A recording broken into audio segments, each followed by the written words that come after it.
8:35-এ ছিল। এই যে এখন শিয়ালদা থেকে ট্রেন ছেড়ে দিয়েছে।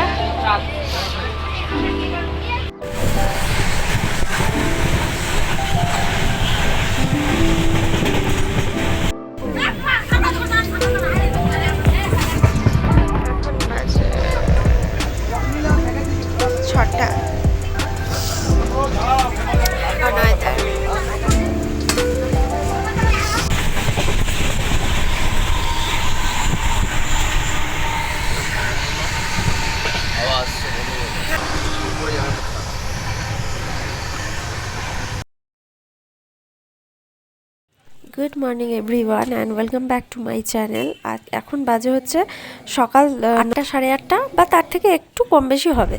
তো এখন আমরা শিলিগুড়ি পৌঁছে গেছি, আর শিলিগুড়ি থেকে এখন আমরা যাচ্ছি মানেভঞ্জনে। আমরা যাব সান্দাকফু, সেটা কালকে যাব। আজকে মানেভঞ্জনে যাচ্ছি, এখানে আজ রাতটা স্টে করব। আর এখান থেকে শিলিগুড়ি থেকে আমাদের মানেভঞ্জন যেতে টাইম লাগবে ওই 3 ঘন্টা মতো। আমাদের এই যাত্রাপথে কলকাতা শহরকে পিছনে ফেলে রেখে এই হালকা ঠান্ডা কে সাথে করে নিয়ে আমাদের গাড়ি দুর্বার গতিতে ছুটে চলেছে। আর আমাদের এখন লক্ষ্য হচ্ছে মানেভঞ্জন। যাওয়ার পথে আমরা একটা রেস্টুরেন্টে দাঁড়িয়ে পড়েছিলাম কিছু ব্রেকফাস্ট করে নেবো বলে। এখানে পুরি, সবজি ইত্যাদি নিয়ে নিয়েছিলাম, চা খাওয়া হয়েছিল। তো এখন আমরা খাবার খেয়ে নেবো, খেয়ে তারপরে আবার বেরিয়ে পড়বো। তো আমরা যে পাহাড়ি রাস্তায় যাচ্ছি সেই রাস্তা যতটা চড়াই উতরাই ঠিক ততটাই হচ্ছে চওড়া আর ততটাই সুন্দর।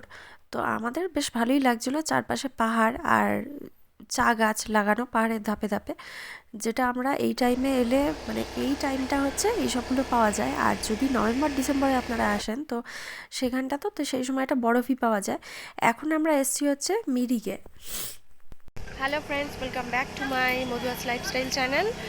গুড মর্নিং সবাইকে। এখন বাজে হচ্ছে 11টা মতো। তো ব্লগটা কাল থেকে স্টার্ট হয়ে গেছে, কিন্তু ব্লগটা স্টার্ট করতে পারিনি। তো এখন মানে আমি ইন্ট্রো দেওয়ার টাইম পাইনি। তো এখন আমাদের কারণ কাল রাতে 8:30টায় ট্রেন ছিল। দেন ট্রেনের পর তারপরে আমরা এখন শিলিগুড়ি পৌঁছেছি। শিলিগুড়ি থেকে গাড়ি বুক করাই ছিল। তো এখন আমরা ওই মানেভঞ্জনে যাচ্ছি। তো যাওয়ার পথে মিরিকের এখানটা দাঁড়িয়ে তো আমরা কিছু ছবি টবি তুলছি।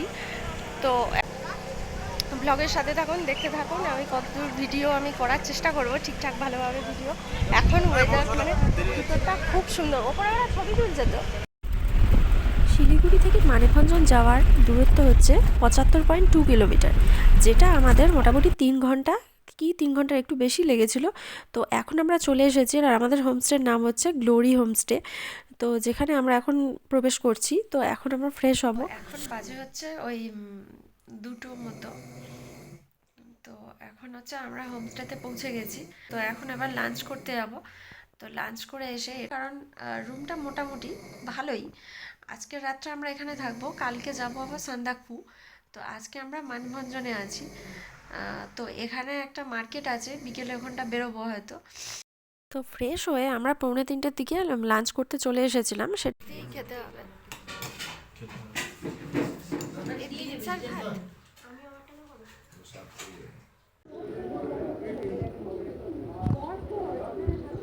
মামাই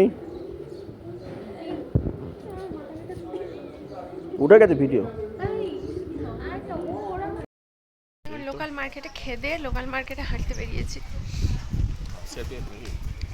হ্যাঁ, লোকাল মার্কেটে হাঁটতে বেরিয়েছি। হু হু করে হাওয়া দিচ্ছে, আর আরেকজনের তো ঠান্ডাই লাগছে না। এইসব জায়গায় লোকালিটি হলে আর ভালো হতো। হ্যাঁ, ভালো হয়েছে। এখানে কেউ ওরম পড়ে না। যাই হোক, এটা হচ্ছে সুন্দর সব লোকাল মার্কেট সব, কিন্তু কি হাওয়া দিচ্ছে আর সামনে যাচ্ছে কারুর অনেক দাম এখানে। এগুলো সব তো এখানে তো আর হয় না। আর লাঞ্চে খেলাম, এখন বাজে কটা, 2:45। এখন লাঞ্চে খেলাম হচ্ছে ভাত, ডাল, সবজি, ডিমের ঝোল, আর লোকাল মিষ্টি ছিল, চাটনি, পাঁপড়। কি সুন্দর ভিউটা। ওই চাটনিটা কি ভালো। ওটা হচ্ছে নেপালের বর্ডার। এই ড্রেনটার ওপার থেকে ওটা হচ্ছে নাকি নেপাল, নাকি না লেখাই আছে।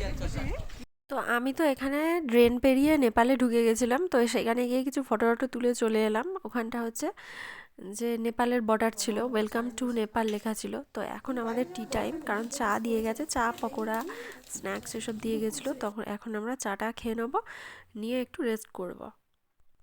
তারপর আমরা 9টার দিকে ডিনার করতে চলে গিয়েছিলাম। এখানে ডিনার খুব তাড়াতাড়ি হয়, যদিও পাহাড়ি জায়গায় একটু তাড়াতাড়ির দিকেই হয়।